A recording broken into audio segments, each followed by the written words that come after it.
ka noqo waaye noloshan sidee loo bedeli karaa waxyaalo badan inuu fiiriyo loo baahan yahay dhinacaas hadduu ka fiiriyo oo hal dhinac kaliya ka fiiriyo meel walba oo qofkan maxaa wanaag u keenayo inuu fiiriyo saan sheegnayn waxa qofkii dalbado walaal aan qayb lahayn qofkaas waxa ku dhicaysa walaal la'aan weligiis meeshaas qofka iska ahaana nolol fiican kuma haysanayo idan tan koobaad ugu horeysa waxa waaye qofka inuu raali ka yahay noloshiisa oo qofka kale nool yahay raali inuu ka yahay tan labaad waxa waaye as-suluuk al-iijabi bayna tarafayn labadan qofood noloshooda inay oo istisjiiciyaan loo baahan isbuuriyaan oo laba qofkan qofka kale u buuriyo hadaa wanaag ku aragto qofka walaalka waa buuri waxa uu sheegtaa fiican qofkan maxaa wanaagsan uu sameyn karaa maxaa xun uu ka ilaali karaa ina fiirisid ayaa loo baahan yahay tan saddexaad oo dadka badi ay ku adag tahay waxa waaye al-isghaa markii la wada hadlaayo labada qofood markii wada hadlayso waxa ugu muhiimsan loo baahan yahay waxa inay isdhageystaan laba qof arkaysa wada hadlayeen waxa la rabaa arrin muhiim ah la rabaa in laga hadlo qofka kale ma dhageysanayo adduunku wuxuu ku wada joogo waxa waaye wada hadal waaye laba qof markii iskhilaafto waa inay wada hadlaan laba dawlad markii iskhilaafto waa inay wada hadlaan xiwaarka waa muhiim waaye in laga wada hadlo xiwaarka naftirkiisa waa muhiim waa sheegi doona muhiimadiisa laakiin waxa ka sii muhiimsan xiwaarka al-isghaa labadan qofood inay isdhageystaan qofkan hadduu qofka kale dhageysanaynin runtii oo diyaar u yahay inuu dhageysto meeshaas marka wada hadal kama imaana oo waxa fiican in kiiskas la iska xir ayaa fiican maadaama aan la wada hadlayna xiwaarka waxa la dhib ka weyn inuu keenaba laga yaabaa hadduu dhib ka weyn wax keenayn waxa fiican in farax laga qaado ama la sii daayo ayaa fiican haddii kale waxa ka imaanaya dhib ka weyn oo idinkana diyaar u ahayn qof kale diyaar u ahayn ayaa imaanaya tan saddexaad marka muhiim jiddan waayo oo labada qofood wada hadal inay sameystaan ay wada hadlaan xiwaarka muhiim waayo tan koobaad waa ku soo celina waxa waa shucuur birridaa qofkan inuu raali ka yahay nolosha inuu ku nool yahay oo qofkan la nool yahay tan labaad oo loo baahan yahay qofka waxa waaye inuu qofkan ijaabigiisa positivekiisa uu fiiriyo ama encouragement uu la sameeyo oo qofkan uu booriyo ayaa loo baahan yahay tan saddexaad hadhow markay noqoto in la wada hadlo ama la wada sheekeysanayo qofkan inuu dhageysto qofka kale uu dhageysto hadduusan dhageysanaynin ama diyaar u ahayn xiwaarkaas communicationkaas uu diyaar u ahayn waxaa fiican kiiskaas inuu iska xiro oo meesha uu ka tago ayaa fiican tan afaraad waxa waaye oo muhiim iyadana ah waxa waaye labadan qof ilaa xiwaarka iyo wada hadalka waa wada socdaan in la wada hadlo tan afaraadna waxa waaye cilaaqatul hub الرضا الشخصي qofkan ina gees waxa la sheegaa qays iyo leila waxa dadka taariikhda ay ka sheekeeyaan waa laba qof aad isu jecel ahaayeen aad isu jecelaayeen oo ila xad oo mahmaah ay noqoto carab ahaan iyo cajam anaga qays iyo leila aan mahmaah ahaan u haysan طيب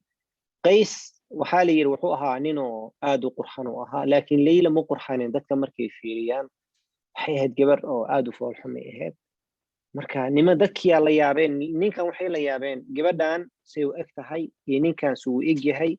iyo wada socodka uu la socdo iyo meel kasta gobay kasta uu gobiyay la yaabeen markaas waxay ku dhaheen waaba ku jeednaa inaa ku waalatay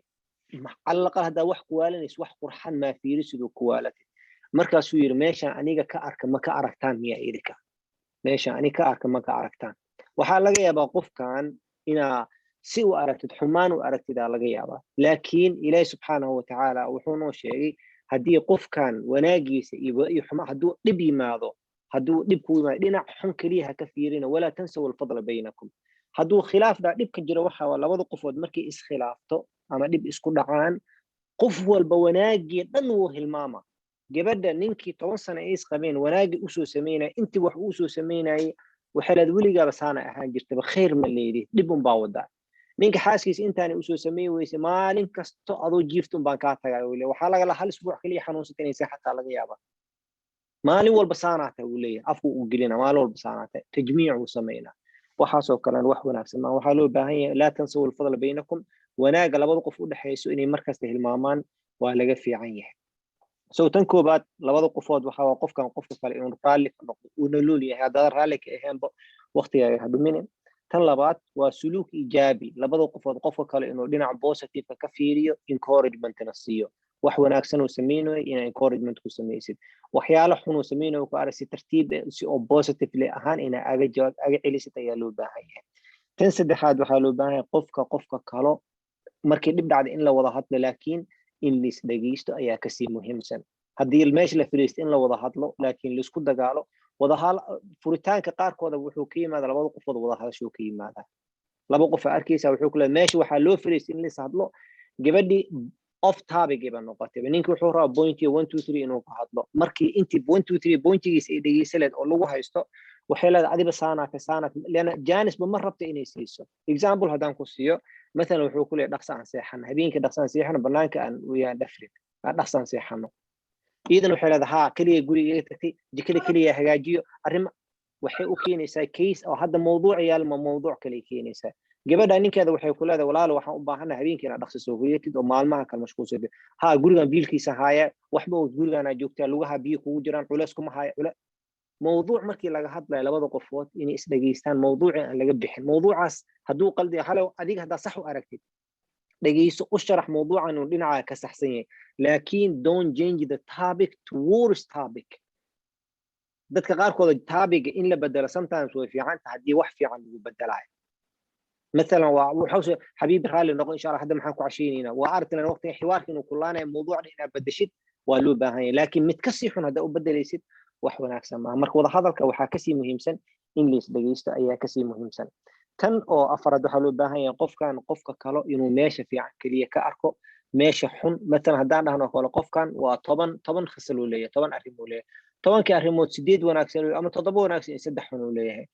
waxa laga yaabaa qofku inuu tooshka ku siiyo 3 xun inuu tooshka ku shidaaleeyo 7 wanaagsaneed uu hilmaamo taasoo kale wax wanaagsan ma ahan 7 wanaagsan meel dhigo saddexda xun waxa ka shaqeysaa markaas uu bedeli lahayd ama aaga shaqay lahayd uu hagaaji lahayd inaa ka shaqeysid ma ina toosh ku shidid ma aha saddexda xun tan oo shanaad ugu muhiimsan meesha labada qofood wada nool waxa waaye inay joogto wujuud استعداد للتنازل في المناقشات الجادة qofka sometimes waa inuu leeyahay tanaasulaad ama compromise inuu leeyahay loo baahan yahay maxaa ka wada tanaasulaad ama compromise sometimes waxa ka wada hadlaysiin waxa u jeedaa waxaan inay qaldan yihiin u jeedaa laakiin haddii hadda ku sii murantid waxa laga yaabaa dhib ka weyn inuu yimaado waa ka tanaasuleysa okay خلاص waayahay خلاص wax dhib ma la soo asiga rabo qofka kale rabo ayaa u sameynaysaa leena qofkan waxa u jeedaa this point ninkan hawada nal aaga shidan yahay nimanka qaarkooda waxa laga yaabaa markuu guriga imaanay mushkil fura wuxuu raadsanaa qaylo yar ama hadal yar la hadlo raadsanayo intaas wuxuu rabaa iyada ay qaydis kelmo furitaan waa ku furaha afku saaran tahay ayuu rabaa inuu ku soo tuuro meesha marka wuxuu raadsanaa Janice uu raadsanaa idan qofkan marka arid qofka inuu meel sare marooyo oo karkaraayo aragtid waxa loo baahan inaad tanaasushid adii tiraado okay saasmi arrintaasmi aniga loo baahan yahay marka inaan ka tanaasulo ayaa loo baahan yahay inaad hadaa ka tanaasuli weysay asigan uu tanaasuli waayay labada qofood uu tanaasuli waayay waxa laga meesha inuu dabka sii dhaco ama kuleel badan uu ka sii yimaado ayaa loo baahan yahay idan tanaasulaadka ama labadan qofka kale inuu qof kale u tanaasulo ama u daayo wax isu daayo tanaasul macnaheedu waxa qofkana wax kaaga dhigo u daa uu kaaga dhigo u deysa خلاص okay waay hadaa adoo jeedo 100% inuu qaldan yahay nabi maxamed sallallahu alayhi wasallam xudaybiya waqtigiisa asoo ayagu huboodanin oo xaramku u socdo oo la og yahay wiligeed qof marka u socdo aan laga celin jirin og yihiin ayay gaalada Quraysh wuxuu ku tirmay ma galaysid meeshaan ma galaysid sanad soo socdo saxaabadii waxaan ahay laakiin nabi maxamed sallallahu alayhi wasallam wuxuu fiirinay meel sar wax ka fiirinay waayo nabi maxamed sallallahu alayhi wasallam waa soo noqon inta kelima shuruud heshiisi maxaa ku jira heshiis waxyaalo laga naxaa ku jira maxaa ku jira tan koobaad waxaa ku jirta xalay rasuul sallallahu alayhi wasallam qof haduu soo islaamo soo celi laakiin anaga haduu qof soo gaalo ma ku soo celinayno nabi maxamed sallallahu alayhi wasallam wuxuu yiri waaye qof haduu soo islaamo ku soo celina maxaa ku jira magaca maxamed bismillaahir rahmaanir rahiim xari bismillaahir rahmaanir rahiim baba naqaano bismika allahumma naqaano bismika allahumma noogu qor meesha ali ya qore waxa ali uu tir bismika allahumma ku qor ali wuu tirtay waxa ku qoran min muhammad rasuulillah nabi muhammad oo rasuulillah ila iyo maxaa la suhayb oo Quraysh matala waxay dhan hadaan ba ognahay rasuulka ilaahay tahay ma kula dagaalameen ma anaga kula dagaalamay rasuulka ilaahay tahay ma kula dagaalameen sida darteed marka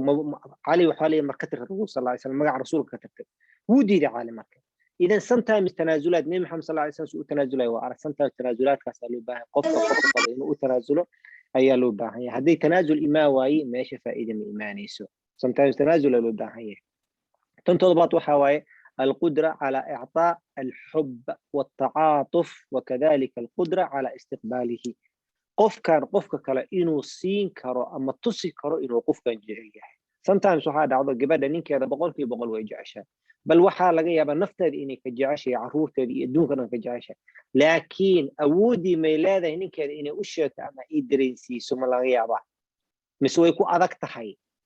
ninka waxaa laga yaabaa xaaskiisa inuu jecel yahay adduunka dhan uu huraayo waxaan adduunka dhan jooga ay nothing uu yahay compared to hore uu yahay ma laga yaabaa ninkaas inuu xaaskiisa yiraaho tuso ama dareensiyo waa ku jecla yiraaho mise geelleed camal uu dhaqma oo adag nin adag oo kale oo si geelka la dhaqmayo kale oo inuu xaaskiisa oo la dhaqmo ma laga yaabaa taas inay noqoto ma tusi karaa ninka xaaskiisa ma tusi karaa ma dhihi karaa waa kaasi saana ah ma dhihi karaa idan waxaa loo baahan yahay qofka inuu qofka kale tuso inuu jecel yahay ayaa loo baahan yahay tan sideedaad loo baahan yahay idan tan toddobaad dhehe loo baahan yahay waxa waa qofkan markuu ka tago markuu ku imaanayo istiqbaal loo baahan yahay istiqbaal wanaagsan qofka markuu ka maqan yahay markuu banaanka soo galo adigoo qeylinin wax kasto qaldan qofta marka hore qofkan soo dhaweey ha soo fariisto hadago ninka waxa laga yaabaa banaanka inuu shaqada ka soo galay asoo wadada soo socda waxa laga yaabaa police inuu tigid soo siiyo laga yaabaa isbiiro ku soo police tigid soo siiyo shaqadii laga soo kacdiyaa laga yaabaa ninkan sankeeba ka taagan tahay wuxuu rabaa bas kelmad yar uu raadinayo waaba qarxi rabayba waa soo galay ninkii markuu soo galay xaajadu waxay tiri maxaa wajiga ku dhamaatay maxaa saan ugu egta inta dhihi lahayd si wanaagsan xabiibi alxamdulillah ala salaam soo dhawo fariiso daji marka aragti inaad daji sidoo kale ka bacdi hadaa aragti inuu wax kula sheer gareynaan weydii hadii kale ka aamus kadib oo kale wareysad uu ku sheega istiqbaalkaas muhiim jiddan waaye labadan qof ninka xaaskiisa banaanka aaday waxay aaday meel ala adeegiisu sameeynaysa way soo daahday way soo noqotay horta suuq alaabta la soo daji ha soo fariisato hal saac ku tiri 3 saac ay maqneen ha soo fariisato soo deg maxaa ka ogtay wixii dhaxda ku soo dhacay wax ku soo qabsaday ma ogtay maya ma ogid maadaama uu waxa loo qofka markuu ku yimaado inaa sugtid oo istiqbaalkaas muhiim jiddan waay labada qof oo isqaabilayso aad oo wili caada bidaad dadka badi banaanka ka yimaado oo la qaabila nimanka waay ninkaaga markuu imaanayo marka gabadh waxa loo baahan yahay degan oo wanaagsan oo jecel inaa ku qaabishid oo tustid raxmad aad tustid lana second ninka gurigu meeshuu soo degay meeshaas waayo gabadha hadii ogtahay she is the queen of the house ninkan waa qaxooti ku yimid waaye gurigaada iskale qawaaniintaadu guriga ku socda laakiin gabadha sometimes waxa bal danaysa inay badanaysan guriga iyada leedahay ay dareysanta gurigan oo wax kasto ay buuqi qeyl ay sameeyay gurigaada iskale ninkan waxa baa inuu ku yimid markuu ku yimid markuu hore soo dhaweysay markii aan u qabo soo dhaweey hadda qaxootiyan Mareykanka albaabku ku furo soo galay haduu ku furo waa ka xig xalaas ma soo gali kartid idan waxa loo baahan qof gabadha markuu ninka banaanka imaanay waxa loo baahan iyadoo ku socda badi inay soo dhaweyso ayaa loo baahan yahay qabuul si wanaagsan markuu baxayo si tartiib u dir markuu soo galayo si wanaagsan u soo dhaweey waxa jira ayaan horaato nin oo yar oo gabar Soomaali ah nin oo waxa soo doontay wadankan joogo oo u dhashtaa soo doontay iyo African American soo doontay soo islaamni wanaagsan aad wanaagsan oo ahaa familkeeda waa u diideen adiga iyadana she insisted waa ninkan aysan guursaneyn familkeeda waa diideen المهم marka dambe waa la dhaxgalay oo waalidku waa la hadlay oo marka dambe waxa la waalidka المهم waalidku marka dambe waxa la wala qanacay ninka wax ka hadlaysan mal in wanaagsan way maadaama iiday ku qanacsan khalaas faraha ka qaadaan المهم waa isguursadeen bilooyin kadib 6 bil ka yar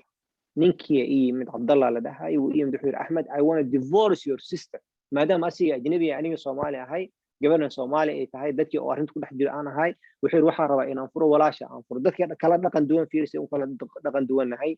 markaasaan maxay ka hadlayso ma ogidaan Abdullah ninkan gabadha inay familka dan adiga ka goodiso ma ogid reasonkii ka gooday markaa waxaan adiga ku sameysay markaasuu yiri yaasayno laakiin ma siihan ka reasonka maxaa wuxuu yiri ma dareemayo markaan baxaayo markaan guriga imaanayo ma dareemayo istiqbaal ma dareemayo pointi oo keenay kan waaye marka in li qaabilayo qof la jecel yahay gurigiisa mid oo kale aha ma dareemayo maxaa rabtay in lagu sameeyaan ii sheeg maxaa rabtay markaasuu ani waxaan rabaa markaan imaado in li yimaado oo hay hani li yiraaho oo hagleysiyo li soo dhaweeyo aan rabay oo li sameeyo marka waxaan ku dhahay lisan Abdullah anaga waa kala dhaqan duwanaa ku dhahay anaga Soomaaliyaana gabadheedo ku jecel waxa la inta sanaysan ku sameeyna laga yaabaa wuxuu yiri wallahi I swear by Allah I know she loves me waa ogeynay jeceshay but I want to see it ogeynay jeceshay laakiin aan arkaa rabaa nimanka Soomaaliya waxa la inuu kugu dul qaato because waa isku dhaw dabeecadda inuu qalak nimanka jinayso kugu dul qaadana laga yaabaa ninka adiga laakiin maxaaba ku geena wax lagu dul qaadanay waxa ku geena iska bedel wixii la bedeli karo in la bedel ayaan rabnaa inaan sameeyno ilaa waxaan rabnaa nolol wanaagsan ciwaanka waxa sii nolol wanaagsan ugu noolaadaan tan sideedaad waxa waaye ugu muhiimsan iyadana waxa waaye suluuk diini guriga dhaqanka lagu dhaqmo inuu dhaqan diini inuu ahaado hadii la iskhilaafo diinta loo soo noqdo ninka hadduu xaaskiisa khilaafo oo iskhilaafaan wixii diinta ku xukumaysa ninka maxaa la amri 1 2 3 4 la amri gabadha maxaa la amri 1 2 3 4 diinta amartay saas oo kale waxaa loo baahan yahay suluugan gurigan suluuk diini ah inuu lagu dhaqmo akhlaaqda diinta in lagu dhaqmo loo baahan yahay guriga markii la joogo diin lagu dhaqmo guriga waxay ka socdo wax diin inay ahaadaan loo baahan yahay waxyaalaha fasaadka in iska daayaa fiican guriga markaas oo kale wuxuu ku sii noolaana wanaag fiican uu ku noolaana uu ku jira haddii kale waxay noqonaysaa buuqaas baa lagu jira oo suluuk diiniga uu muhiim u yahay asal uu yahay inuu guriga uu ku jiro asal uu yahay tan sagaalaad waxa waaye gabadha an yakuna hunaka tacaatuf wa himaaya bayna zawjayn labada qofood inay isdareensiiyaan qofka inuu qofka kale uu diyaar u yahay inuu himaaya uu ilaalin karo qofkan gabadhan waa xanuunsatay mesela gabadha xanuunsatay walac waay ninka markuu guriga soo gal waxa loo baahay markuu arko xaaskiisa walac inuu dareensiyo inuu xanuunkii dareemaysa la dareemayo walac waaye meeshii joogtay gabdhaha bidaad dumarka waxay soo maray stage badan oo isbedelaan dadka qaarkood waxa la hormoonkooda inuu isbedelo markuu dhiig oo bilahu yimaado hormoonka gabadha inuu isbedelo laga yaabo طيب ninka waa inuu dareemi karo marka xanuunka gabadhan haayo ama hormoonkooda isbedel inuu dareemi karo oo maalmahaas oo kale exception activities ay ka noqon karto inuu dareensiyo ayaa loo baahan yahay ninka sidoo kale markuu banaanka walwala haayo familkiisa pressure ka soo fuulay inay gabadha dareensiin karto xabiib maxaa ku dhib ku haayo maxaa lacag la'aan ku jirta dahabkii aan ku gadaa maxaa kala aragtaa kelmadaas waxaa laga yaabaa qalbigiisa inay dhibac weyn ku sameeyso oo weliga ku hilmaamayna laga yaabaa oo ku yiraahdo kale okay adduunyo wax dhib ma naftaada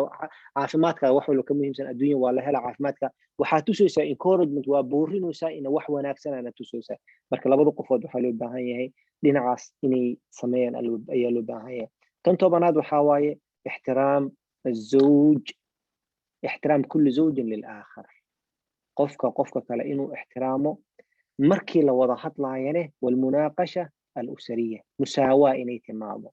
nimanka qaarkood waxaa laga yaabaa inuusan ogolaan karin baxaaskiisa inay hadal ku soo celiso inuusan yeeli karin inay hadal ku tiraaho maya uu dhaho waay inaysan dhihi karinbo ayuu ictiqaadsan yahay se ilaadaas anigu unbaa order bixiyo adiga waa inaa haye tiraahid oo samaysid laakiin ila magmurmi kartid aniga I'm the man of the house and you cannot talk waxaan ku dhahay haye waay ma isaas adduunku uma shaqayso qofkan qof adoon ah soo galatay ma ahan nabiga la dhahay waay عمر على دحاي واي marka nabi umar ala munaqashoonay nina maalin xaaskiis soo qabsadeen umar uu rabay inuu soo dacwoodo albaabka umar uu ku soo gargaraa umar markuu albaabkiisa gargaraacay wuxuu maqlay umar oo lagu qaylinayo maqlay umar xaaskiisa ku qaylinayso uu maqlay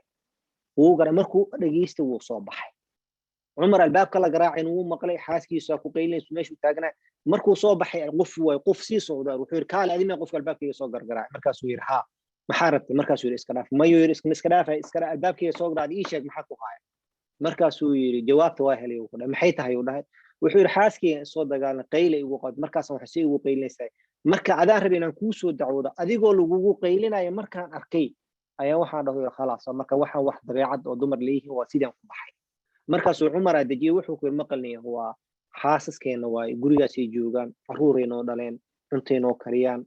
gurigan culeyska ka haaya ma jirto waxa soo galaysa cunto diyaar waxa imaanaysa dhar diyaar waxa imaanaysa caruur diyaar waxa imaanaysa sariir diyaar wax walba culeyskaas dhan ay haayaan hadii hal mar kugu qayliso inaad tiraahdo maxay ugu qaylinayso kala ma ahan oo dhahay idan markii la wada hadlaayo inuu qofka kale jaanisi uu ku hadlaa loo baahan yahay gabadha dumar qaarkood ma ictiqaadsan wax in loo sheegi karabo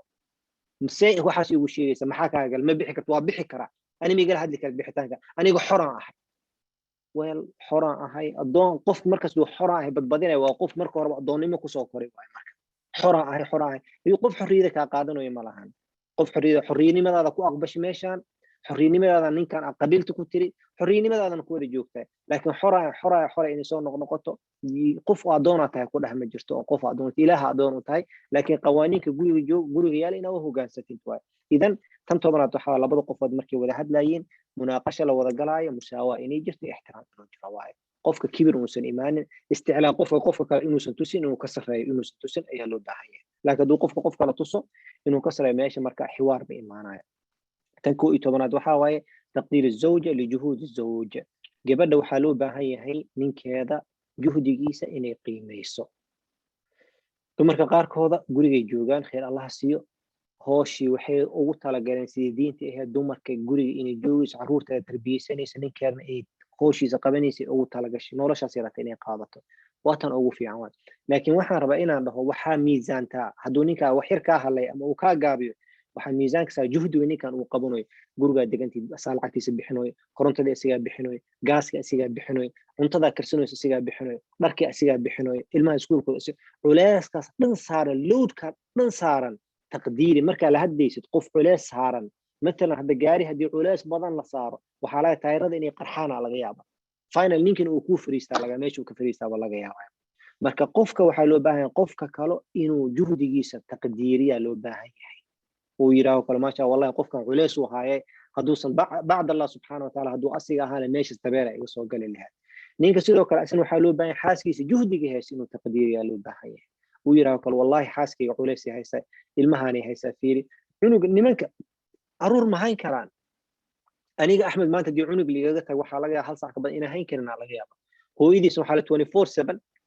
inuu korkeeda saaran yahay uu ku qaylanayo ku dhagan yahay qani wax walba uu ku sameynaya diyaar u tahay laga yaaba kaadii ka dhaqaysaa daybar u bedelaysaa cuntadii siinaysaa daaway siinaysaa way u sheekeynaysaa way la ciyaaraysaa idoo intaas cunugooda dharkaagii ku dhaqaysaa saliidtii ku hagaajinaysaa cuntii ku karinaysaa albaabkii ka waxaas dhan ay ku hagaajinaysaa marka qofku waxa hadhiin xaaska maanta dhan maxaa qabanaysaa gurigan la joogtay maxaa qabanaysaa hal maalin guriga joog adaa arkaysa wax guriga laga qabtay